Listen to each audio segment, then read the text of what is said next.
오늘 말씀은 민수기 말씀 되겠습니다. 13장 30절로 33절 또 14장 26절로 30절 말씀인데요. 이 두 부분을 다 함께 합독하도록 하시겠습니다. 다 함께 합독하도록 합니다. 민수기 13장 30절로 33절 말씀 합독합니다.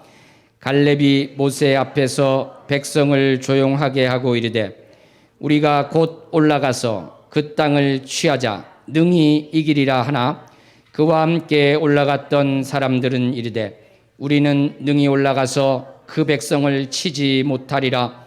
그들은 우리보다 강하니라 하고 이스라엘 자손 앞에서 그 정탐한 땅을 악평하여 이르되 우리가 두루 다니며 정탐한 땅은 그 거주민을 삼키는 땅이요 거기서 본 모든 백성은 신장이 장대한 자들이며 거기서 네피림 후손인 아낙 자손의 거인들을 보았나니 우리는 스스로 보기에도 메뚜기 같으니 그들이 보기에도 그와 같았을 것이니라. 민수기 14장 26절로 30절 합독합니다.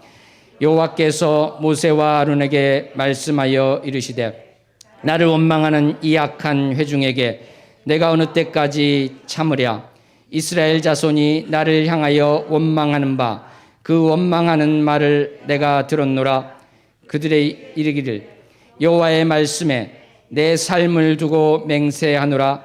너희 말이 내 귀에 들린 대로 내가 너희에게 행하리니 너희 시체가 이 광야에 엎드러질 것이라. 너희 중에서 20세 이상으로서 계수된 자 곧 나를 원망한 자 전부가 여분네 아들 갈렙과 눈의 아들 요수아 외에는 내가 맹세하여 너희에게 살게 하리란 땅에 결단코 들어가지 못하리라. 아멘. 사랑하는 성도 여러분, 우리가 지난주에까지 레위기 말씀을 봤는데 오늘은 민수기 말씀을 보도록 하겠습니다. 민수기는 이번 주에 한 번만 말씀을 전하는데요. 이렇게 한 번만 전할 때 민수기에는 여러 가지 우리가 말씀을 볼 수 있겠습니다만 오늘은 크게 두 가지에 대해서 나누고자 합니다. 첫째는 리더에 대한, 지도자에 대한 우리의 자세가 되겠고요. 두 번째는 결국은 이제 그와 결부된 내용이기도 한데 하나님에 대한 우리의 자세가 되겠습니다. 여기 이제 공통적으로 흐르고 있는 잘못된 태도, 지도자 하나님에 대한 잘못된 태도는 바로 우리가 본문 말씀에서 본 것처럼 원망과 불평이 있고 또 특별히 지도자에 대해서 시기 질투가 있습니다. 그것은 결국은 하나님을 대적하는 것이고 하나님을 온전히 신뢰하지 않는 것입니다. 그래서 결국은 믿음이 없음을 보여주고 있는 것이죠. 그랬을 때 오늘 이 민수기 말씀에서는 우리가 참으로 어떻게 살아야 될 것이고 이것을 주님의 뜻대로 행하지 않고 원망과 불평이 가득한 마음과 또 그런 말을 하였을 때 어떠한 결과가 있을 것인가를 보여주고 있습니다. 우리가 이것을 참으로 무거운 마음으로 또 바라볼 수 있으면 좋겠습니다. 사랑하는 성도 여러분, 민수기 말씀은 이렇게 하나님을 거역한 백성들, 정말 목이 꼿꼿한 그들이 어떻게 하나님을 거슬러 말하고 행동한지를 여러 번에 걸쳐서 보여주고 있는데요. 우리는 크게 6가지 사건을 보면서 오늘 말씀을 함께 하고자 합니다. 그 중에 2가지는 지도자에 대한 것이고 다른 4가지는 또 전체 백성들이 또 하나님에 대해서 지도자를 통해서 결국 하나님을 원망하는 그러한 것을 보게 됩니다. 첫 번째로 우리가 보게 될 것은요. 미리암과 아론이 모세에게 대적한 것입니다. 미리암과 아론은 누구입니까? 바로 모세의 누이이고 형이죠. 가족입니다. 그런데 이들 마음속에 어떠한 것이 있었냐면은 모세가 이스라엘 전체의 지도자인데 이에 대한 시기 질투가 있는 것입니다. 그래서 어떠한 꼬투리를 잡게 되는데요. 어떻게 이야기를 하고 있습니까? 바로 모세가 구스 여자를 취하지 않았느냐. 거기에 대해서 비방을 하였습니다. 구스라고 하면은 이디오피아인데 여기서는 구산, 그러니까 하박국 3장 7절에 보면 이제 구산이 나오는데 그것은 미디안 옆에 있는 지역으로서 구산이다 이렇게 볼 수 있습니다. 또 이 구스라는 이 의미가 또 아름다운 이런 의미가 아닌가 이렇게 보는 주석가도 있습니다만 제가 볼 때는 그 크게 보아서 미디안 지역 그것을 이야기하고 있다. 그러므로 그 미디안 지역의 여자는 누구일까요? 바로 모세의 아내인 십보라를 이야기하고 있습니다. 모세의 아내에 대해서 어떻게 보면 과거에 다 지나간 일이고 지금 굳이 꺼내지도 않아도 되는 그러한 것을 이야기하면서 미리암과 아론이 모세에게 대적하고 있습니다. 뭐라고 이야기하면서 그렇게 하냐면 여호와께서 우리와도 말씀하시지 않느냐 이렇게 하면서 왜 너만 높아지느냐 이런 식으로 이야기를 하고 있는 것입니다. 그렇게 했을 때 하나님께서 그들을 불러서 이렇게 말씀하십니다. 선지자가 있을 때 나 여호와는 하나님께서는 환상이나 꿈으로 이야기를 하기도 하고 어떻게 보면 은밀한 말로 이야기를 하기도 했지만 내가 모세에 대해서는 그렇게 하지 않는다 이렇게 이야기하십니다. 그렇게 모호하게 이야기를 하시는 것이 아니라 대면에서 이야기를 하고 명백한 말로 이야기를 한다는 것입니다. 그러므로 너희가 지금 모세를 대적하고 있느냐? 그런데 너희가 대적하는 그 모세를 내가 특별히 여기고 있다 이렇게 말씀을 하시는 것이죠. 그리고 이에 대해서 대적했던 그 누이 미리암에 대해서는 나병이 걸리도록 하나님이 조치를 취하셨습니다. 그리고 또 그 뒤에 말씀을 읽어보면 아버지가 자녀의 얼굴에 침을 뱉으면 아주 이제 수치를 당하게 한 것이죠. 그러면 좀 숨어서 지내야 되지 않겠느냐 그러면서 진영 밖에서 일주일 동안 갇혀 있게 합니다. 진영 밖이라는 것은 이스라엘 백성들이 전체 모인 바깥에 있다는 것이죠. 어떻게 보면 일주일이라는 것은요, 어떻게 보면 경고라고 하실 수 있겠죠. 지금 너가 이스라엘 백성 중에 끊어질 수 있다. 이러한 경고라고 할 수 있는 것입니다. 그래서 이러한 지도자 모세에 대한 대적이 있었고요. 두 번째로 우리가 볼 것은 고라와 다단과 아비람의 반역이 됩니다. 고라와 다단과 아비람은 지휘관 250명과 함께요 모세를 거슬렀습니다. 뭐라고 이야기를 하냐면 이들은 이제 제사장 직분을 어떻게 보면 구하면서 모세와 아론에게 회중이 다 거룩하지 않느냐? 여호와가 우리 중에도 계신다. 그런데 왜 모세와 아론 너희는 스스로 높이려 하느냐? 이렇게 이야기를 하고 있습니다. 그랬을 때 모세는 그들에게 이야기합니다. 너희가 성막 봉사하는 것 그것이 작은 일이냐? 그 섬기는 것이 작은 일이냐? 이렇게 물었을 때 이들은 뭐라고 대꾸를 하냐고 하면은 지금 적과 꿀이 흐르던 잘 들어보십시오. 적과 꿀이 흐르던 애굽에서 우리를 끌어내서 죽게 하는 것이 작은 일이냐 이렇게 따지고 있는 것이죠. 정말 기가 차는 표현이 아니지 않을 수 없습니다. 적과 꿀이 흐르는 땅은 이제 가나안을 지칭해야 될 터인데 자기들이 노예 생활하던 그 애굽이 그랬다는 것이죠. 그리고 그 너희가 하는 일이 귀한 일이라고 하는 그거에 대해서 광야에서 죽게 하는 게 작은 일이냐 이렇게 따진다는 것이죠. 하나님께서는 이렇게 모세와 아론을 거스르는 이들에게 대해서 벌을 내리시는데 처음에는 사실은 온 회중을 다 멸하려 하셨습니다만은 모세가 그에 대해서 정말 그렇게 하지 마십시오 이렇게 기도하여서 그렇게 하지는 않으셨습니다. 그렇지만 고라와 다단과 아비람의 처자와 아이들은 죽임을 당하게 됐습니다. 모세는 그 죽임을 바로 하나님과 통하기 때문에요 알 수 있었습니다. 그래서 미리 이야기를 했죠.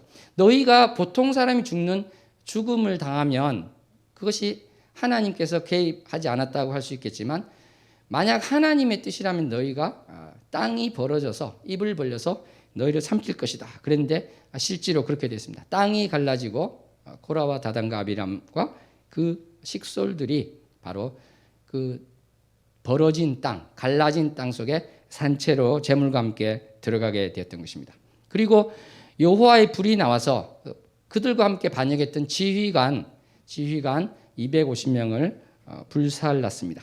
사랑하는 성도 여러분, 지금 이렇게 우리가 이 두 가지 사건을 통해서 볼 수 있는 것은 지도자에 대해서 하나님께서 세운 지도자에 대해서 반역을 할 때 하나님께서는 뭐 인간끼리 그럴 수도 있겠다 이렇게 하시는 것이 아니라 바로 그것이 하나님에게 대한 대적으로 생각하시고 그에 대한 벌을 주신다는 것입니다. 사랑하는 성도 여러분, 하나님께서는 이 하나님께서 세운 자들이 특별하다는 것을 보여주기 위해서 아론의 쌍난 지팡이 일도 보여주시는데요. 그것은 12지파에 이 12명의 지휘관이 있다고 할 때 너희가 지팡이를 가져와라. 대표를. 그렇게 했을 때 아론의 지팡이를 에서만 싹이 나고 하고 꽃이 피게 하고 살구 열매가 맺히게 하셨습니다. 그래서 그것을 또 언약궤에 보관하게 하셨죠. 그래서 하나님께서는 이러한 사람의 상식으로는 도저히 알 수 없고 그렇게 할 수 없는 것을 보여주시면서 하나님께서 이 지도자에 대해서 특별하게 개입하시고 세운 사람들이다. 이것을 이야기를 하고 있는 것입니다. 사랑하는 성도 여러분, 이것을 우리 오늘날의 교회에 적용하면 어떻게 될까요? 우리가 여러 가지로 적용할 수 있겠습니다만 저는 오늘은 우리 교회가 지금 셀 처치인데요. 이 셀 리더와 관련해서 말씀을 좀 나누고 싶습니다. 우리 교회는 5분의 현재 셀 리더가 있습니다. 어떻게 보면 이런 말을 하실 수도 있을 것입니다. 어떤 분들은 나도 신앙생활을 오래 했는데 나는 왜 셀 리더가 되지 않았을까? 뭐 그렇게 생각은 할 수 있죠, 누구나. 그런데 어떠한 문제가 발생하면 안 되겠습니까? 셀 리더가 하는 말에 나도 저 정도는 생각할 수 있다. 나는 저 정도는 판단할 수 있다. 나도 하나님과 소통하는 사람이다 하면서 이 셀 리더가 말하는 부분에 대해서 그것을 받아들이려 하기보다는 거기에 대해서 맞서려고 하는 그러한 태도를 볼 때 하나님께서는 그것을 굉장히 싫어하신다는 것입니다. 왜 그렇습니까? 바로 셀 리더는 하나님께서 어떻게 보면 직접 세우신 그러한 것이라고 우리가 고백할 수 있기 때문에 그러한 것입니다. 여러분, 셀 리더는 단지 모임을 주관하는 사회자가 아닙니다. 정말 셀원을 목숨 걸고 사랑하고 목숨 걸고 기도하고 목숨 걸고 양육하려는 분들이기 때문에 그렇습니다. 그렇기 때문에 우리는 셀 리더가 나도 되겠다는 이 거룩한 소망을 가지는 것은 너무나 좋습니다. 그렇지만 내가 원하던 시기에 내가 셀 리더가 되지 않는다고 해서 그것 때문에 낙심하거나 원망하거나 그럴 필요는 없을 것 같습니다. 왜냐하면 하나님의 때가 있는 것이고요. 또 여러 가지 면에서 섬길 수가 있기 때문에 그런 것입니다. 굳이 셀 리더가 되지 않더라도 다양하게 섬길 수 있다. 저는 그렇게 생각합니다. 저를 비롯해서 우리 모두는 크리스찬입니다. 근데 모든 크리스찬이 또 다 신학교 가는 것은 아니죠. 모든 크리스찬이 다 목회자가 되는 것은 아닙니다. 셀 리더는 제가 볼 때는 어떻게 보면 목회자와 상당히 이제 가까운 분들이다 이렇게 볼 수 있습니다. 그렇기 때문에 나는 하나님께서 주신 여러 달란트가 있는데 목회적인 달란트가 그렇게 크지는 않은 것 같다.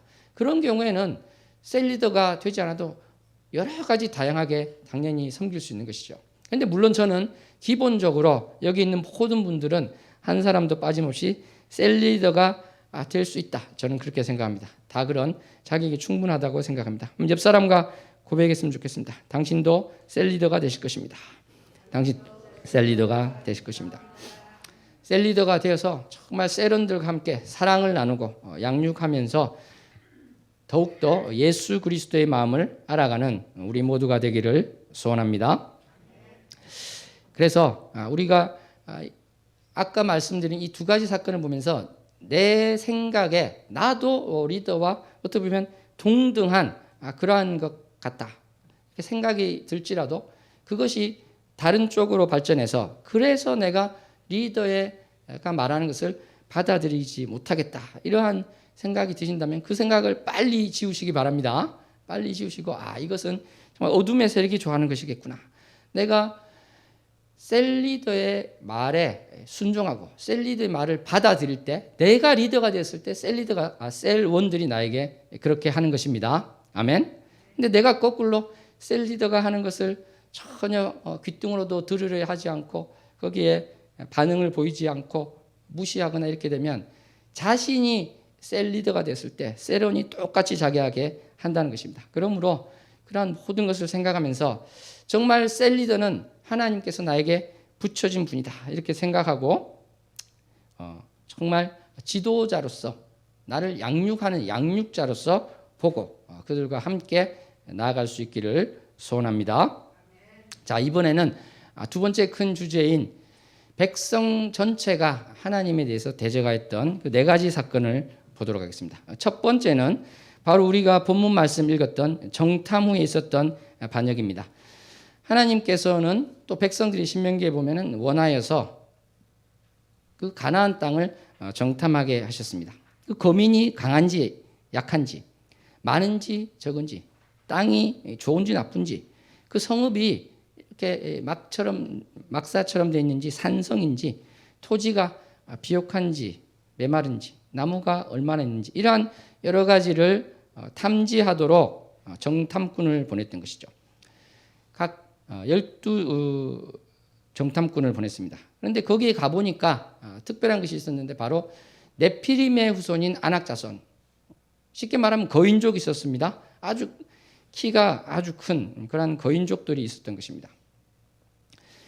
그런 것을 보고 왔는데 여호수아와 갈렙은 그 보고를 할 때 이렇게 했습니다. 하나님께서 우리를 인도하셨다. 그래서 그 땅을 우리에게 주실 것이다. 하나님을 거역하지 마라. 두려워하지 마라. 하나님께서 함께 하실 것이다. 이렇게 이야기를 하는 것입니다. 그런데 나머지 10명은 뭐라고 보고하냐면요. 우리가 이길 수가 없다. 너무나도 강하다 이야기합니다. 그들은 거인인데 우리는 메뚜기 같고 그들도 우리를 메뚜기처럼 볼 것이다. 이렇게 이야기를 합니다. 이렇게 10명과 2명의 이야기가 달랐는데요. 백성들은 누구 손을 들어줬겠습니까? 안타깝게도 그 10명의 이야기를 신뢰하고 여호수아와 갈렙의 말을 들으려 하지 않았습니다. 그러면서 그냥 낙담하는 정도가 아니라 말하는 것을 보면요. 아주 심한 말을 하고 있습니다. 차라리 애굽에서 죽었으면 좋았을 걸. 차라리 이 광야에서 죽었으면 좋았을 걸. 왜 가나안 땅으로 인도해서 우리를 다 죽게 하느냐. 지휘관을 한 명 뽑자. 그래서 애굽으로 돌아가자. 이렇게 하고 있다는 것입니다. 이뿐만 아니라 이들은 여호수아와 갈렙을 돌로 쳐 죽이려고까지 했습니다. 사랑하는 성도 여러분, 어떻게 보면 정말 놀라운 일이 아닐 수 없습니다. 하나님께서 어떻게 출애굽, 어떻게 애굽에서 나오게 하셨습니까? 바로 유월절 어린 양의 피를 좌우설주와 문인방에 바른 모든 짐승을 비롯한 장자들이 다 죽어나갈 때 하나님께서 바로 그 어린 양의 피를 바른 그곳은 죽음이 없게 하지 않으셨습니까? 그리고 홍해를 갈라서 벽처럼 세우시고 그 홍해를 지나가게 하셨습니다. 그리고 따라오던 애굽 병사들을 다 그 홍해 바다에 수몰시키셨습니다. 그리고 구름 기둥과 불 기둥으로 인도하시고요. 만나를 주시고 또 고기가 필요하다 그러면은 메추라기 떼를 데려와서 고기를 주셨던 것입니다. 그런데 지금 이스라엘 백성들은 이러한 그 놀라운 기적, 매일매일 벌어지는 이러한 기적을 다 잊어버리고 하나님은 아무런 능력을 베푸실 수 없는 분인 것처럼, 하나님은 마치 계시지 않은 것처럼 그렇게 이야기를 하고 있는 것입니다. 하나님께서는 노아의 홍수 때처럼 이들을 다 진멸하고 새로 시작하기를 원하셨습니다. 그렇지만 모세는 간구를 했죠. 하나님 그러시면 안 됩니다. 하나님께서 그렇게 다 진멸하면 사람들이 뭐라고 그랬습니까? 하나님께서 이들을 인도할 능력이 없어서 다 죽겠다고 하지 않겠습니까? 제발 용서해 주십시오. 이렇게 하나님께 매달렸을 때 하나님께서 그것을 들어주셨습니다. 바로 진멸하지는 않으셨지만 바로 이들이 정말 하나님을 원망하고 모세를 원망한 것이 결국은 하나님을 원망한 것 아니겠습니까? 여호수아와 갈렙을 죽이려는 것이 하나님의 말씀을 대언하던 그들을 죽이려는 것이 바로 하나님을 대적하는 것이 아니겠습니까? 그랬을 때 하나님께서는 이런 말씀을 하십니다. 한번 합독했으면 좋겠네요. 민수기 14장 28절 찾으셨습니까? 민수기 14장 28절을 다 함께 합독합니다. 그들에게 이르기를 여호와의 말씀에 내 삶을 두고 맹세하노라. 너희 말이 내 귀에 들린 대로 내가 너희에게 행하리니. 예. 너희 그 원망하는 말이 나에게 하나님의 귀에 들린 대로 행한다고 하십니다. 어떠한 말이었나요? 원망의 말이었죠. 차라리 이 광야에서 죽었으면 좋았을 것. 그 들린 그대로 하게 하신다는 것입니다.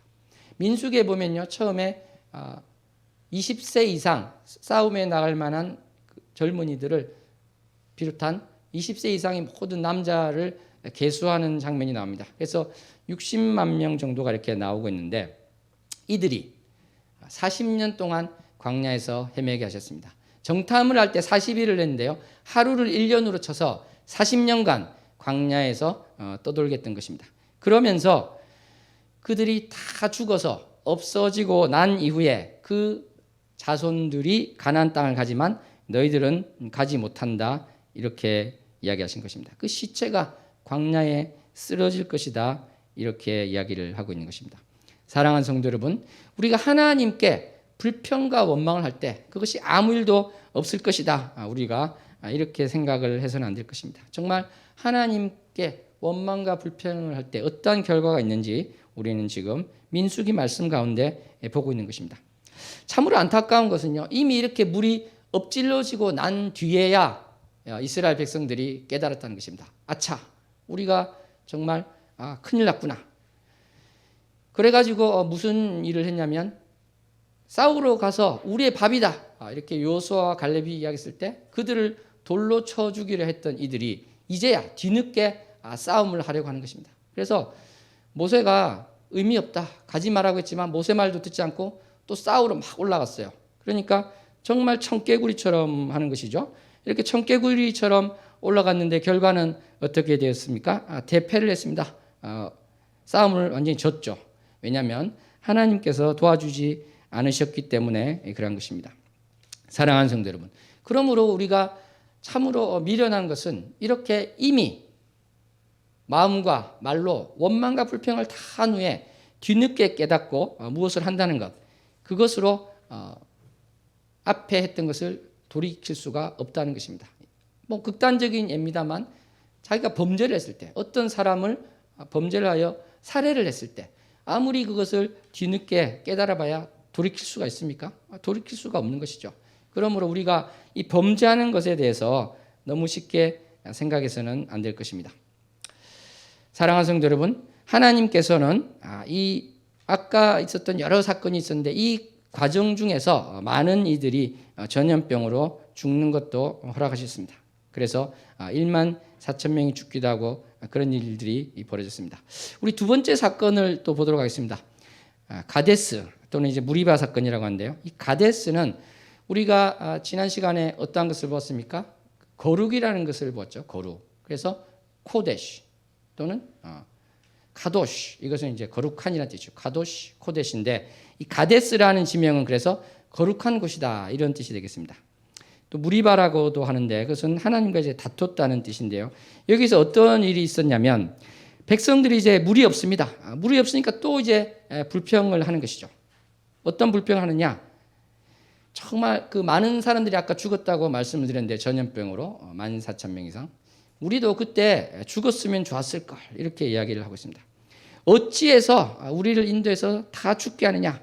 어찌해서 우리를 이 나쁜 곳으로 인도하느냐? 여기는 무화과도 없고 포도도 없고 석류도 없고 마실 물도 없다. 이렇게 계속 원망과 불평을 하고 있는 것입니다. 하나님께서는 그러한 원망과 불평을 들으시면서도 물이 없어서 목말라 죽게 할 수는 없으니까 모세와 아론에게 반석에서 물이 나오게 할 것을 명하셨습니다. 그런데 여기서 이제 모세가 범죄를 하게 됩니다. 그것은 뭐냐면 우리가 너희에게 물을 내랴, 이런 이야기를 하고 있습니다. 우리가 너희에게 물을 내랴. 우리가. 그런데 사랑하는 성도 여러분, 이 바위를 쳤을 때 또는 바위에게 물을 내라고 이야기했을 때 그 물을 내는 주체가 모세일까요? 아니죠. 하나님이 하십니다. 하나님이 하시는데 우리가 너희에게 물을 내랴, 이런 식으로 했을 때 하나님은 이것을 가볍게 넘어가지 않으셨습니다. 그리고 반석을 지팡이로 2번 쳤는데 그것은 그냥 어떠한 주님의 명령을 행하려는 것이 아니라 2번 치라고 하지도 않았고요. 혈기를 나타낸 것이다, 이렇게 볼 수도 있습니다. 화를 막 낸 것이죠. 그래서 하나님께서는 이 지도자이지만 이들이 하나님이 말하지 않은 하나님의 뜻과 거스르는 일을 했을 때 여기에 대해서도 그 범죄한 것에 마땅한 벌을 주셨습니다. 그것은 바로 아론과 모세도 가나안 땅에 들어가지 못하게 되는 것이었습니다. 물론 이제 신명기 1장에 가보면 모세는 그 원천적인 원인은 너희 이스라엘 백성들에게 있다, 이렇게 이야기를 하긴 하였는데요. 어떠한 경우든지 하나님께서는 그것을 그냥 넘어가지는 않으셨던 것입니다. 그러므로 이 무리바 사건, 물과 관련된 이 백성들의 불평과 원망은 결국 지도자까지 문제를 일으키게 하고 지도자까지 피해를 가지게 된다. 이것을 볼 수 있습니다. 다음 사건, 다섯 번째인데 크게 보면 불뱀 사건을 보도록 하겠습니다. 여기서는 또 백성들이 길을 따라서 에돔 땅을 이제 우회하게 될 때 또 문제가 생겼습니다. 또 원망을 하는 것입니다. 본문 민수기 21장 5절에 보면요, 백성이 하나님과 모세를 원망해서 말했다 이렇게 이야기하고 있습니다. 왜 우리를 애굽에서 인도내서 이 광야에서 죽게 하느냐? 이것은 먹을 것도 없고 물도 없다. 그리고 하찮은 음식을 싫어한다. 이런 말까지 하고 있습니다. 그랬을 때 하나님께서는 불뱀을 보내서요, 이들이 물려 죽게 하십니다. 또 이렇게 되니까 어떨까요? 이 백성들이 자기들이 죽게 되니까 또 모세에게 기도해서 하나님께 기도해서 살려주세요. 또 이렇게 하는 것이죠. 또 모세가 기도할 때 하나님께서 살려주셨는데 그것은 바로 노수로, 구리로 뱀을 만들어서 장대에 매달게 하셨습니다. 그리고 사람들이 그 장대에 매달린 놋뱀을 볼 때, 그 구리뱀을 볼 때 살 수 있게 해주셨습니다. 물린 자도 살 수 있게 해주셨습니다. 사랑하는 성도 여러분, 이 바로 장대에 달린 이 놋뱀은 예수 그리스도를 예표하고 있습니다. 우리가 죄 때문에 마치 불뱀에 물려 죽어가는 사람처럼 죄 때문에 우리는 죽을 수밖에 없습니다. 멸망할 수밖에 없습니다. 지옥에 갈 수밖에 없는 존재입니다. 그런데 그 장대에 달린 그 놋뱀을 봤을 때 살아난 것처럼 장대에 달린, 십자가에 달린 예수 그리스도를 바라볼 때 우리는 살 수가 있는 것입니다. 영원히 멸망하는 것이 아니라 영원한 생명을 얻을 수 있는 것입니다. 그러므로 나는 아직 예수 그리스도를 영접하는 것이 뭔지도 모르고 하나님에 대해서 정확히 모르겠습니다. 좋습니다. 아무리 그런 것이 할지라도 내가 십자가에 달린 예수 그리스도를 바라보겠습니다. 이러한 고백이 있을 때 하나님의 은혜와 하나님의 도우심이 있으리라 믿습니다. 반드시 그런 분에게 하나님께서 은혜를 주셔서 예수님이 어떠한 분인지, 하나님이 어떠한 분인지, 나를 위해서 어떠한 일을 하셨는지를 깊이 깨닫게 하시고 참으로 인생을 바꾸어 주실 것입니다. 우리는 그것을 위해서 기도하고 또 매달려야 될 줄로 믿습니다. 마지막으로 우리가 볼 사건은 부올 사건이라고 할 수 있는데요. 부올이라는 곳에서 백성이 모압 여자들과 음행하기 시작했습니다. 그리고 그 여인들의 신, 이방 신들에게 절하게 되었습니다. 그랬을 때 하나님께서 전염병을 일으키셔서 24,000명이 죽게 하셨습니다. 사랑하는 성도 여러분, 우리가 이러한 여러 가지 이야기를 볼 때요, 하나님에게 원망과 불평을 했을 때 하나님께서는 여러 가지로 여기에 대해서 경고를 하셨습니다. 그리고 실제로 그것이 이루어지게 하셨습니다. 아까 말씀드린 것처럼 민수기 보면 영어로는 이제 넘버즈에서 우리도 민수죠, 숫자를 세는. 그래서 사람 수를 세는 것도 많이 나오는데 처음에 수를 세는 게 60만 명 나온다고 그랬는데 32장에 가면 또 이제 계수를 하게 됩니다. 그런데 그때는 20세 이상으로서 아까 말씀드린 것처럼 있던 사람들이 다 사라지고 참으로 여호수아와 갈렙에는 아무도 그 가나안 땅에 들어가지 못하는 그러한 것이 됐다는 것을 또 극명하게 보여주고 있습니다. 사랑하는 성도 여러분, 이렇게 광야에서 하나님을 대적하다가 영원한 안식이 있는 것, 젖과 꿀이 흐르는 그 가나안으로 가지 못한 것에 대해서 우리가 히브리서 강해를 할 때 많이 또 살펴보았습니다. 한번 우리가 되짚어 보면은 히브리서에서는 이 광야 사건들에 대해서 어떻게 이야기했습니까? 너희가 흘러 떠내려 가지 않도록 해야 된다. 이렇게 이야기를 했습니다. 큰 구원을 등한히 여기면 보응을 피할 수 없다. 이렇게 이야기를 하고 있는 것입니다. 바로 이스라엘 백성들이 출애굽하지 않았습니까? 그러한 큰 구원이 있는데 그것을 등한히 했을 때 그 보응, 결국은 가나안까지 가는 그 길이 되지 못한다. 이렇게 이야기하고 있는 것입니다. 그래서 이 이스라엘 백성들은요, 광야에서 하나님을 거역했습니다. 완고하게 되었던 것이죠. 마음이 미혹하게 되어서 가야 될 길, 하나님의 그 길을 알지 못하게 되었습니다. 그래서 결국은 하나님의 안식에 들어오지 못하게 된 것입니다. 하나님으로부터 떨어진 것입니다. 하나님은 경노하셨고 영원한 안식에 들어오지 못하게 하셔서 그 시체가 광야에 엎드려지게 했던 것입니다. 이것은 어떻게 요약이 되고 있습니까? 어떻게 히브리서에서 요약해서 이야기하고 있습니까? 바로 하나님께 순종하지 않은 것이다. 그리고 믿지 않은 것이다. 이야기하고 있습니다. 하나님의 음성을 들었는데 믿음과 결부시키지 않았다. 그래서 하나님이 약속하신 영원한 안식에 들어가지 못했다고 이야기하고 있습니다. 그래서 히브리서에서는 그 영원한 안식에 들어가기를 힘써라 이렇게 이야기합니다. 온전한 믿음을 가질 것을 이야기하고 있는데요. 다른 표현을 말한다면 진짜 믿음을 가지라는 것입니다. 가짜 믿음을 가져서는 안 된다는 것입니다. 우리가 서두에서 말했던 지도자와 관련한 것을 본다면 이렇게 되겠죠. 보이는 바 형제를 사랑하지 않을 때 하나님을 사랑하지 못하는 것인데요. 보이는 바 그 지도자를 존중하지 않을 때 하나님을 존중하지 않는 것입니다. 보이는 그 지도자의 말에 순종하지 않을 때 하나님께 순종할 수 없는 것이 되는 것입니다. 사랑하는 성도 여러분, 그러므로 우리가 불평불만이 아니라 지도자의 말을 따르겠다 이런 자세가 필요할 것이고 무엇보다 하나님께서 하신 그 일들에 대해서 내가 믿음 없이 불평불만으로 나가서는 안 될 것입니다. 그것이 내가 그 불평불만이 가득 차 있다. 이것은 내가 정말 진정한 진짜 믿음을 가진 자인가? 아니면 내가 가짜 믿음을 가진 자인가? 이렇게 다시 한번 스스로를 돌아보는 계기가 될 수 있을 것입니다.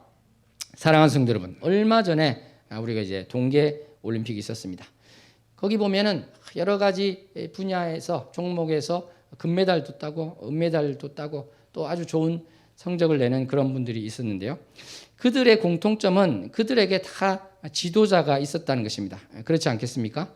그런데 이들과 지도자의 관계가 어땠을까요? 지도자는 이 선수에게 듣기 좋은 말만 했을까요? 너 잘한다. 너 정말 잘한다. 너 틀린 거 하나도 없다. 이렇게 했을까요? 저는 그렇지 않을 것 같습니다. 어떤 약한 점 또는 뭔가 틀린 점 이러한 것을 부단히 지적하고 그것을 바로잡기 위해서 서로 노력을 했을 것입니다. 그리고 그 이야기를 했음에도 고쳐지지 않으면 계속 피드백하면서 그것이 올바로 되기 위해서 노력했을 것입니다. 그렇게 했었기 때문에 세계에서도 그렇게 뛰어난 선수가 되어서 기량을 겨룰 수 있었을 것입니다. 사랑하는 성도 여러분, 우리가 크리스찬으로서 스스로 노력해서 될 수 있지만 이 올림픽 같은 경우에 보면 선수 스스로도 할 수 있지만 다 지도자의 그 코치, 지도자의 지도를 받을 때 더 잘 될 수 있지 않습니까? 마찬가지로 우리 크리스찬도 나 스스로도 할 수 있겠지만 지도자의 양육, 지도자의 인도함을 받을 때 그것은 나 혼자 할 때와는 비교도 안 되는 정말 놀라운 성장의 길로 갈 수 있게 될 것입니다. 그렇지 않겠습니까? 한번 옆 사람과 고백했으면 좋겠습니다. 지도자의 양육으로 성장할 수 있습니다. 지도자의 양육으로 성장할 수 있습니다. 우리 교회의 셀 리더들은 정말 따로 훈련 과정도 있고요. 따로 책을 보면서 연구도 하고 특별히 기도를 하고 여러 가지 경험을 하면서 지도자로서 여러분들을 양육하기를 정말 소원하는 분들입니다. 그런데 아까 말씀드린 것처럼 이 지도자가 셀원 한 명 한 명에게 부족한 점, 모자란 점, 약한 점을 단 한 번도 지적하지 않는다면 그러면 이제 셀원은 우리 리더는 나에게 아픈 소리를 한 번도 안 하시네. 감사할 수 있지만 나중에 지나고 보면요. 그것이 자신의 발전, 자신의 성숙을 오히려 방해하는 게 될 수도 있다. 도와주지 못한 게 될 수 있다. 이렇게 우리가 볼 수도 있습니다. 그런데 사실은 솔직히 말하면 어떤 A라는 분에 대해서 정말 집사님은 권사님은 너무너무 이런 것이 훌륭하신데 이 한 가지를 고치셨으면 좋겠습니다. 이런 이야기하기가 어떻습니까, 여러분? 쉽지 않죠. 그렇지 않습니까? 왜 그렇습니까? 우리는 죄인이기 때문에 누군가 나에게 지적하는 것을 너무나 싫어합니다. 본능적으로 거부감을 느끼고 그 자리에서 그렇군요 이렇게 했다가도 돌아서서는 나를 왜 그렇게 평가하지? 왜 나에 대해서 저런 말을 하지? 이런 게 나오기가 쉽습니다. 그래서 우리가 일반적으로는 큐티를 하면서 하나님께서 나에게 직접 말씀하시는 것을 통해서 내가 성장해 나갈 수 있지만, 그럼에도 불구하고 사랑하는 성도 여러분, 저는 이 지도자의 그러한 권면의 말씀이 너무나 중요하다고 생각합니다. 말씀을 보면요, 어떤 문제가 있을 때 오히려 그것을 드러내서 모든 사람 앞에서 부끄러움을 느끼게 하는 그러한 권면의 말씀도 있습니다만, 우리가 뭐 그런 정도까지는 하지 않죠. 그렇게 하지는 않음에도 불구하고 성경의 말씀에 근거하여서 지도자가 언젠가는, 그러니까 셀리더가 언젠가는 우리 세련에게 진지하게 그런 말을 할 기회를 가지게 될 것입니다. 그런데 이것은 저는 하나 제안을 드리는 것은요, 셀리더가 저랑 좀 말씀을 나누겠습니까 해서 이야기되는 것보다 저는 반대가 참 좋을 것 같습니다. 무슨 말일까요? 우리 세론이 어떤 날짜, 시간을 잡아서 셀리더를 찾아가는 것입니다. 만나서 저에게 부족한 면을 이야기해 주십시오. 그렇게 이야기를 하는 것입니다.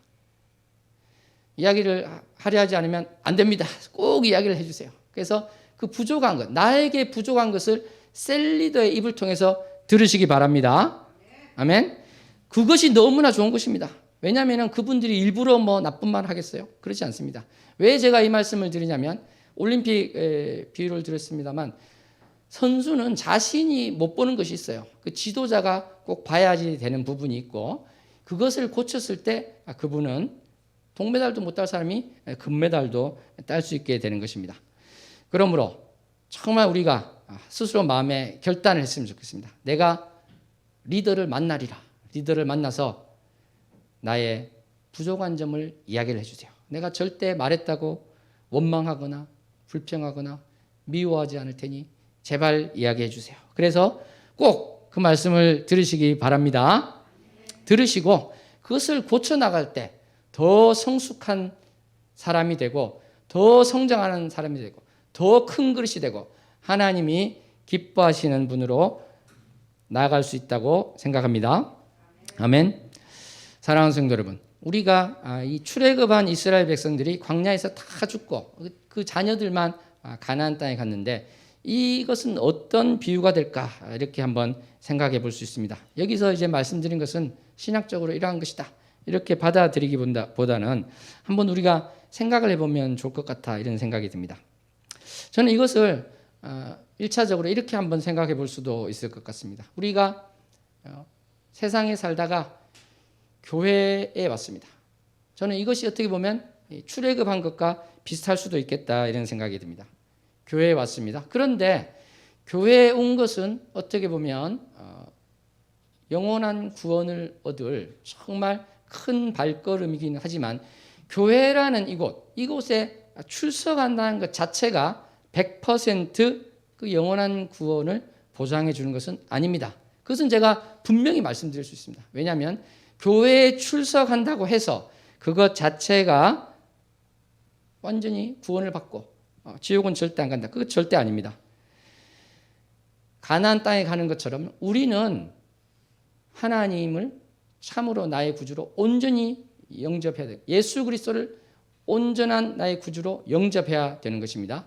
성령님이 내 안에 내주하셔야 되는 것입니다.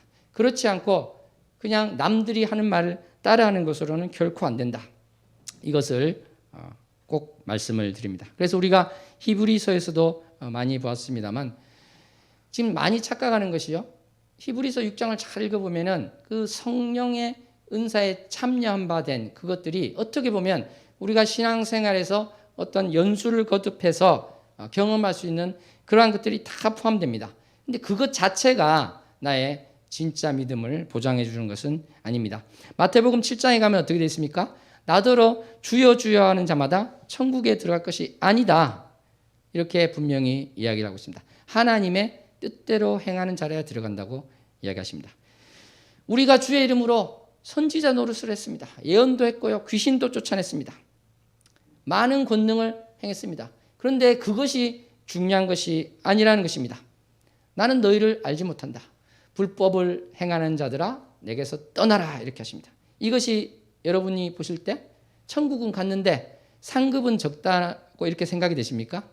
이 말씀이 그런 말씀일까요? 저는 아무리 읽어봐도 이 말씀은 그런 말씀이 아닙니다. 천국은 갔는데 예수님이 떠나라. 그래서 상급은 적다. 저는 절대 그렇게 생각하지 않습니다. 사랑하는 성도 여러분, 우리가 겉모습으로 겉으로 많이 나타나는 이러한 것으로 내가 진짜 믿음을 믿었다. 이렇게 진짜 믿음을 가졌다. 이렇게 막 생각할 수는 없습니다. 제가 물론 이것을 모든 우리 성도들에게 두려움을 주거나 그러한 것은 아닙니다. 왜냐하면 우리는 구원의 확신은 또 너무나 중요합니다. 나는 분명히 하나님의 자녀인데 이것이 또 사탄은 어둠의 세력은 이것을 내가 의심하게 만드는 것은 있죠. 그런데 뒤집어 말해서 제가 이런 가짜 믿음에 대해서 이야기할 때 혹시 내가 가짜 믿음인가? 그런 두려움이 만약에 든다면 저는 그런 마음이 드는 분은 사실은 진짜 믿음의 가능성이 더 크다 이렇게 생각이 됩니다. 왜냐하면 정말 그 이스라엘 백성 우리가 보았던 것처럼 그렇게 불만하는 이러한 사람들은 이러한 이야기를 들어도 진정으로 두려워하지도 않겠지요. 사랑하는 성도 여러분, 그러므로 우리는 오늘 이 민수기 말씀을 보면서 나의 믿음이 어떠한 것인가? 히브리서 말씀에서도 정말 뒤로 물러가지 않는 자가 되게 하고 흘러 떠내려 가는 자가 되지 않도록 하고 영원한 안식, 그 가나안 땅까지 가는 그것이 비유가 되는 영원한 안식에 들어가기를 힘쓰라고 했는데 내가 주님 나의 믿음이 어떠합니까? 내가 습관적으로 지금 믿음을 가지고 있습니까? 나의 믿음이 가짜 믿음입니까? 진짜 믿음입니까? 주님께 여쭙고 정말 나를 위해서 십자가에 죽으신 그 예수님을 다시 한번 생각하면서 내가 지도자를 헐뜯고 지도자를 대적하고 나의 이 환경 가운데 하나님을 대적하고 하나님께 불평과 원망을 하는 자가 되지 않겠습니다. 내가 그러한 사탄의 속삭임, 유혹에 빠지지 않겠습니다. 고백하고 결단하는 저와 여러분 되기를 소원합니다.